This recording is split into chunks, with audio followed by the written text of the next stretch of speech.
Saudara, fakta baru terkuak di sidang lanjutan pemeriksaan saksi kasus dugaan pemerasan dan gratifikasi dengan terdakwa ex-Menteri Pertanian Syahrul Yassin Limpo hari ini. Saksi dari JPU menyebut Kementerian Pertanian mengeluarkan uang 3 juta rupiah per hari untuk memesan makanan yang dikirimkan ke rumah dinas SYL. Staf Biro Umum Pengadaan Kementerian Pertanian Muhammad Yunus bersaksi pengeluaran uang untuk membeli makanan via layanan pesan antar online ke rumah dinas SYL setiap hari. Di persidangan, saksi Yunus menyebut uang yang dikeluarkan Kementan setiap hari tidak masuk dalam anggaran Kementerian Pertanian. Baik, terima kasih. Silakan duduk di samping penasihat hukum saudara masing-masing. Biasanya tiap hari itu ada 3 juta kurang lebih, Pak, Yang Mulia, untuk kebutuhan harian di rumah dinas. 3 juta Ya, kebutuhan harian. harian rumah dinas. Saudara serahkan ke siapa? Ubaid. Kalau itu ada yang tugas di rumah dinas. Jadi Siapa? Dia, tenaga kontrak, Yang Mulia. Kontrak. Jadi menyiapkan 3 juta Ya. setiap bulan. Setiap hari. Kadang tiap hari, kadang kalau tergantung habisnya, Yang Mulia. Oh, tergantung permintaan ya. Ya, Kalau permintaan hari ini habis 3 juta, dimintai lagi besok. Ya, gitu. Kalau Ya. masih ada sisa, dipakai dulu ya. Ya. Begitu. Itu diambil dari mana uang-uang itu? Atau memang uang operasional untuk kepentingan itu? Iya, untuk operasional. Untuk rumah dinas. Iya, keperluan dinas kan tidak masalah. Ada anggarannya kan? Iya. Itu anggaran resmi tidak 3 juta per hari itu? Enggak, Yang Mulia. Ya? Enggak, Yang Mulia. Tidak. Untuk beli apa itu? Biasanya terakhir lebih banyak. Apakah makanan tiap hari atau gimana? Makanan online gitu, GrabFood gitu, semacam itu. Oh, Selain uang makan 3 juta rupiah per hari, anak buah SYL di Kementan juga diminta menyiapkan anggaran 30 juta rupiah per bulan untuk istri SYL, Ayun Sri Harahap. Awalnya uang yang diminta disiapkan 15 juta rupiah per bulan. Muhammad Yunus mengutarakan hal itu ketika menjadi saksi. Itu permintaan dari siapa sebetulnya awalnya kok bisa disiapkan untuk Ibu Menteri 30 juta per bulan itu? Awalnya dari mana yang saudara tahu? Panji kayaknya, Pak. Pak Panji ya? Pak Panji menyampaikan ke siapa? Ke Pak Isnar. Ya? Ke Pak Isnar. Ke Pak Isnar, apa kata-katanya yang saudara tahu? Saya kurang tahu, Pak. Saya nggak tahu. Oh, hanya dengar dari Panji, awalnya dari situ ya? Iya. Akhirnya disiapkan uang itu? Iya kan? Faktanya disiapkan, benar ya? Iya. Disiapkan 30 juta, itu setiap bulan? Iya, awalnya dulu cuma 15 juta, Pak, pertama. Sejak kapan itu? Sejak beliau dilantik sebagai menteri atau beberapa bulan kemudian? Saya dari awal 2020, Pak. Oh, saudara awal 2020 sudah menyiapkan itu? Iya. Awalnya 15 juta? 15 juta. Kok bisa naik 100% itu gimana ceritanya? Dari yang info saya tahu dari Pak Isnar minta ada tambahan, terus naik dari 15 ke 25. 15, 25, terus akhirnya 30, mentok 30 ke 30. Sampai sekarang, sampai terakhir ya. Sampai terakhir. Iya. Itu selama saudara menjabat di situ, Iya. itu saudara tiap bulan, benar? Tiap bulan, Pak. Itu biasanya minggu pertama, bulan apa, awal bulan atau pertengahan atau akhir? Enggak tentu, Pak. Enggak tentu. Kadang kalau ditagih baru kita. Oh, ditagih. Ya. Abdul Hafidz, mantan pegawai Biro Rumah Tangga Kementan, bersaksi di sidang Tipikor dengan terdakwa ex-Mentan Syahrul Yassin Limpo. Ia menyebut diminta uang untuk membayar kartu kredit pribadi SYL 215 juta rupiah. Padahal tak ada anggaran di Kementan untuk membayar kartu kredit pribadi menteri. Terakhir sampai saya dicopot itu terkait kartu kredit, Yang Mulia. Baik, saudara dicopot. Iya. Siapa yang copot jabatan saudara? Kalau yang copot kan informasi ya atasan kita langsung ya Pak Sekjen, Yang Mulia. Pak Sekjen yang copot saudara ya? Iya. Kenapa dicopot? Saya tidak tahu, Yang Oke, Mulia. saudara pernah dimintai siapa yang perintah saudara? Panji atau siapa? Kepala Biro, Yang Mulia. Kepala Biro ya? Pak Musafak. Iya, Yang Mulia. Apa yang disampaikan ke saudara? Untuk membayarin kartu kredit, Yang Mulia. Membayar kartu kredit. Kartu kredit itu apakah dalam bentuk apa? Note, apa namanya itu? Struk. Enggak, kita hanya diinfokan sama Kepala Biro ada pembayaran kartu kredit. Ada pembayaran kartu kredit atas nama siapa? Kartu kredit itu? Pak SYL, Yang Mulia. Atas nama Pak Menteri, Pak Iya. SYL. Untuk dilunasi, berapa untuk dilunasi itu? Tahu enggak saudara? Sekitar 200-an lebih, Kang Mulia. 200 juta. Iya. Itu saudara yang dapat informasi dari Kepala Biro, Yang Mulia. Kemudian dari Kepala Biro menyampaikan ke saudara harus disiapkan, kan tidak ada dana. Tidak ada, Yang Mulia. Baik, Selain meminta kartu kredit pribadi dibayarkan, saksi dalam sidang tipikor dengan terdakwa SYL menyebut Biro Rumah Tangga Kementan diminta menyiapkan pembayaran kredit bulanan mobil Alphard SYL sebesar 43 juta rupiah per bulan. Mobil pribadi ini digunakan oleh anak SYL di Makassar. oleh orang lain. Oleh orang lain, Yang Siapa Mulia. yang make itu? Maaf, Yang Mulia. Siapa yang make, yang operasional? Anaknya, Yang Mulia. Anaknya Pak Menteri. Ya, Siapa Yang namanya? Anak Pak Menteri kan ada 2 kemarin diungkap. Yang putra, Yang Mulia. Ya, Dindo, Yang Mulia. Dindo. Iya. Pak Dindo ya. Iya. Dia berdomisili di Jakarta atau di Makassar? Di Makassar, Yang Mulia. Mobil Alphard itu ada di Jakarta atau di Makassar? Di Makassar, Yang Mulia. Saudara tahu dari mana itu di Makassar? Karena mobil yang di Wican hanya ada satu yang kita sewa, Yang Mulia, Alphard. Ya, Karena di Wican dilihatnya hanya satu, Yang Mulia, yang ada. Di Widya Chandra, rumah Iya. dinas Pak Menteri itu ada Hanya ada satu yang kita sewa, Yang Mulia. mobil apa? Alphard. Alphard.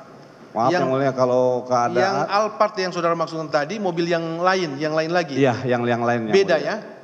Platnya Yang beda. Mulia. Platnya beda. Beda, Yang Mulia. Warnanya Mohon maaf, Yang Mulia, dari awal arahan saya hanya diberikan suruh menyiapkan pembayaran dan izin, Yang Mulia, kita tidak maksud saya begini, apakah mobil yang saudara minta tadi bilang bayar cicil tadi kredit itu, Siap, pernah Yang tidak Mulia. saudara lihat mobil, fisik mobil itu? Belum, Yang Mulia. Tidak pernah. Tadi saudara mengatakan di Makassar. Maaf, Yang Mulia. Dari Kalau mana saudara tahu pastinya bahwa- di Makassar atau tidak, mohon izin, Yang Mulia, saya tidak tahu pastinya, Yang Mulia. Tadi saudara mengatakan di Makassar. mohon maaf, Dapat Yang Mulia. informasi dari mana saudara mengatakan bahwa itu ada di Makassar mobil itu? Ya mungkin karena di Wican aja tidak ada, Yang Mulia. Karena di Wilayah tidak ada. Iya. Tapi saudara bayar. Iya. Sejak bulan apa dimintai itu uang itu? Masih ingat? Maaf, Yang Mulia, lupa, Yang Mulia. Tahun 2020 atau 2021, maaf, Yang Mulia. Oke. Tidak apa. dimintai ke saudara itu Iya. berapa kali? Apakah tiap bulan? Hampir tiap bulan, Yang Mulia. Hampir tiap bulan. Berapa? Selisih berapa? 10 kali, ada 2 kali, 3 kali, 4 kali, 5 kali. Apa sampai setahun? 10 kali ada, Yang Mulia. Maaf, 10 Yang kali ada ya. Tapi saudara tidak tahu sejak tahun berapa atau 2020? Maaf, Yang Mulia, lupa, Yang Mulia. Lupa. Berapa jumlahnya? 43 juta, Yang Mulia. 43 juta. Saudara, kesaksian ASN di Kementerian Pertanian mulai dari pembayaran kartu kredit, cicilan mobil, uang jajan istri hingga uang cucu ulang tahun. Apakah ini akan menguatkan dakwaan pemerasan dan gratifikasi dari terdakwa ex-Mentan SYL dan apa saja pembelaan dari SYL? Kita akan bahas bersama Jamaluddin Kudubun, Ketua Tim Pengacara SYL. Pak Jamal, selamat malam. Selamat malam Mbak Livi, apa kabar? Kabar baik, ada juga pakar hukum pidana TPPO, Pak Hipnu Nugroho. Pak Hipnu, selamat malam. Selamat malam, Mbak.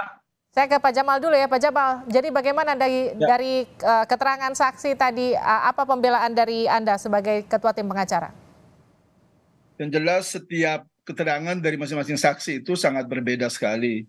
Tidak berkesesuaian antara satu dengan yang lain.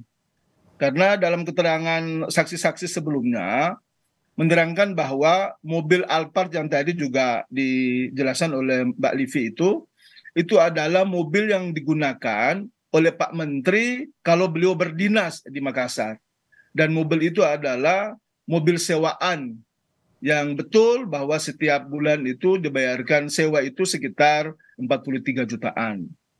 Nah, sementara terkait dengan istri punya uang jajan dan sebagainya, saya kira itu juga telah kami bantah dalam persidangan sebelumnya bahwa itu adalah hak daripada istri Pak SYL terkait dengan sejumlah anggaran yang itu menjadi hak daripada Pak Menteri yang kemudian diteruskan kepada istri beliau.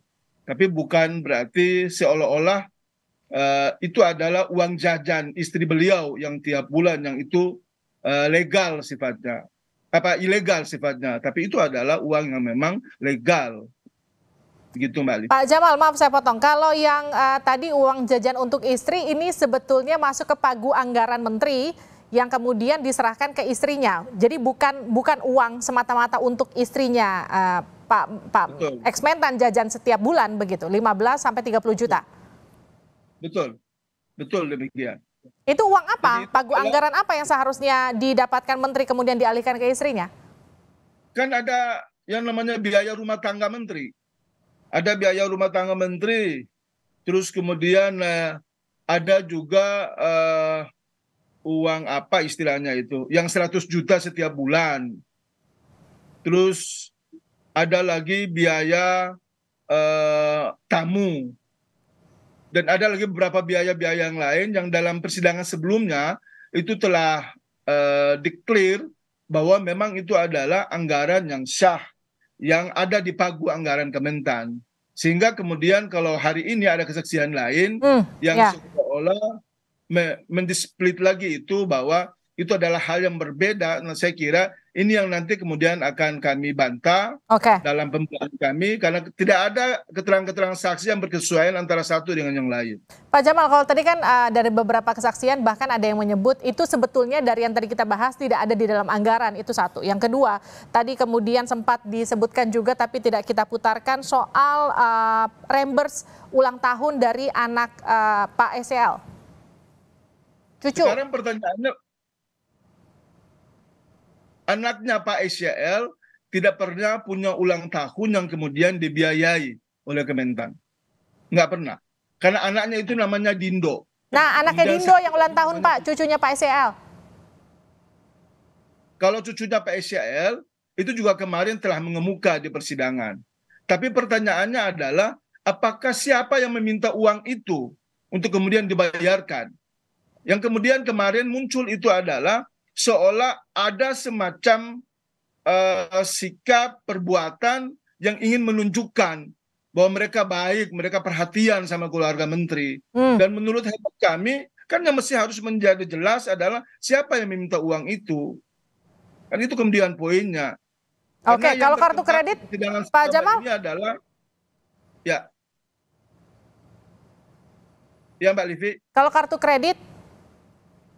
Nah, kalau soal kartu kredit itu memang ada beberapa yang benar. Tapi itu yang kemudian diambil dari uang yang memang menjadi haknya Pak Menteri. Uang operasional Menteri. Nah, pertanyaannya adalah, kalau uang operasional Menteri harusnya ada di anggaran dan gak diributkan di persidangan dong, Pak?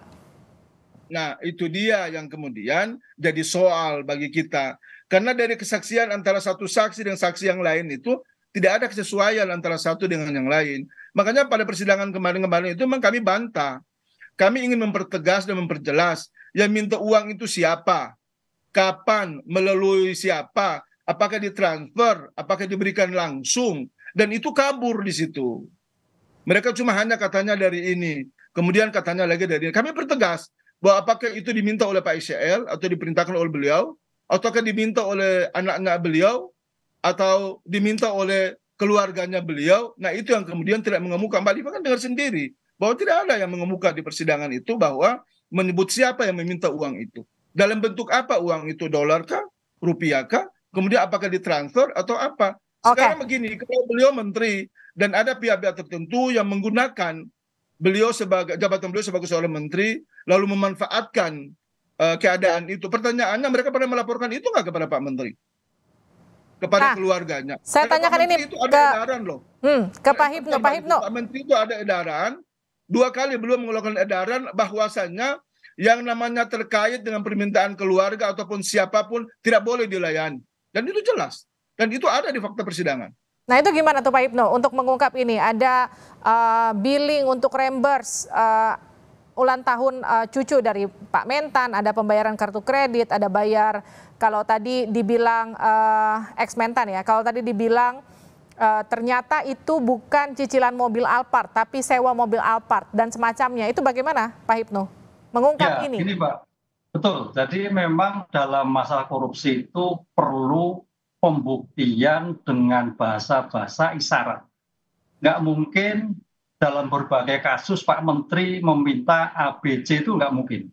Bahasa-bahasa isyarat itu yang terjadi sehingga diterjemahkan oleh bawahannya. Nah, ini yang repot nih, diterjemahkan untuk memenuhi keinginan apa yang dilakukan oleh ex-menteri. Ini contoh dulu kasus yang ada di Mahkamah Konstitusi. Nggak ada bahasa-bahasa itu, tapi bahasa-bahasa isyarat. Contoh kaitannya apel malang, jeruk, dan sebagainya. Lah, disinilah saya kira ini Pak Jamal nanti bisa melihat sebetulnya bahasa isyarat yang terjadi ada apa enggak. Karena ini suatu kejahatan yang luar biasa ya, kejahatan luar biasa melibatkan keluarga. Pertanyaannya betul Pak Jamal, apakah Pak Menteri tega melakukan sampai pada tingkatnya keluarga, cucu, apakah biar miskin? Nah ini yang tidak terjadi. Jadi oleh karena itu memang membongkar masalah ini bisa nggak memuatkan? Karena tampaknya di Kementan ini carut marutnya luar biasa. Kita lihat dakwaannya, eselon 1 mengumpulkan, betul atau tidak walau alam. Kemudian membelikan mobil untuk anaknya. Yang terakhir untuk membayar biduan. Sejauh mana biduan? Ini juga suatu luar biasa. Artinya apa? Uang yang dipakai itu memang diperuntukkan sedemikian rupa untuk kepentingan di dalam Kementerian Pertanian tadi. Nah, disinilah alur cerita nanti. Mozaik yang dilakukan oleh penuntut umum dan mozaik yang ditentukan oleh penasihat hukum harus ketemu. Apakah memang ada permintaan dari menteri ataukah ada pihak lain memanfaatkan? Disitulah hukum akan berbunyi nanti. Tadi kan kalau Pak Jamal sempat mengatakan kalau memang betul ada perpindahan uang, bentuk uangnya pakai apa, kemana, itu kan kemudian juga harus dijelaskan. Itu tadi tidak clear di persidangan. Bagaimana kemudian mengungkap itu? Ya, dalam aliran keuangan sampai sekarang kalau kita lihat putusan-putusan Mbak, pasti ada catatannya. Tadi Kepala Biro Staf pasti ada tanya, kemana saja. Apalagi bukti keuangan itu gampang sekali delisik Mbak. Dengan digital forensiknya, aliran kemana, jam berapa, diterima siapa, oleh siapa, berapa besarnya, nggak ada kesulitan. Nah disinilah saya kira nanti penuntut umum harus menyampaikan. Kalau seandainya kliennya Pak Jamal itu melakukan suatu pembelaan agak sulit, alurnya kan ada. Pada jam berapa, diminta jam berapa. Nggak ada kesulitan Mbak. Dalam digital forensik itu alur keuangan terkait dengan korupsi gitu. Dengan semua tadi Pak Hipnu sempat katakan alurnya itu gampang untuk diselidiki, ada digital forensiknya. Pak Jamal, Anda masih yakin bahwa tidak ada kesalahan yang dilakukan oleh ex-Mentan, klien Anda? Kalau kami Mbak Livi, kami persilakan apapun. Dan siapapun silakan audit, silakan kemudian mengemukakan bukti-bukti memang yang betul-betul itu mengarah kepada ada dugaan di mana keluarga Pak ICL maupun Pak ICL melakukan itu. Tadi saya ingin menanggapi sedikit soal Prof. Hipnu tadi. Soal bahasa isyarat mantan Menteri Pertanian. Di persidangan itu tidak pernah mengemuka juga bahasa isyarat apapun. Dan mereka tidak pernah bertemu dengan Pak Menteri, tidak pernah menyampaikan keluh kesah apapun, tidak pernah ada pemeriksaan di Kementan, apakah itu oleh audit internal, oleh BPK, oleh BPKP, bahkan oleh DPR RI sekalipun, terkait dengan persoalan-persoalan yang saat ini sedang kita bahas. Mbak Livi, Anda bayangkan aja, di Kementan itu kan ada sekitar kurang lebih 15 triliun dana APBN ya untuk operasionalnya. 15 triliun itu kan yang dikatakan awal itu kan 20% dibagi setiap bulan kepada Pak Menteri. Bayangkan aja, kalau 20% dari 15 triliun itu berapa? Itu sekitar 2, sekian triliun itu. Nah sekarang kalau 2, sekian triliun itu, apa iya? Uang cuma hanya dikumpul-kumpul 100 juta untuk urusan-urusan kelancaran kerja Pak Menteri aja itu jadi masalah. Bagaimana dengan sekitar 8 triliun yang katanya tiap bulan diperoleh dari setiap eselon 1 yang itu diambil oleh Pak Mentan. Ini kan sebetulnya omong kosong ini, bullshit sebetulnya. Nanti tinggal bagaimana Anda membuktikan itu di persidangan ya Pak Jamal. Nanti kita akan bahas lagi lebih lanjut lagi. Nanti mungkin bersama dengan Pak Hipnu ataupun dengan narasumber lainnya. Nanti perkembangan dari persidangan ini ke depan. Terima kasih Pak Jamal waktunya. Terima kasih Pak Hipnu waktunya. Mohon maaf waktu kita terbatas malam hari ini. Sehat-sehat selalu.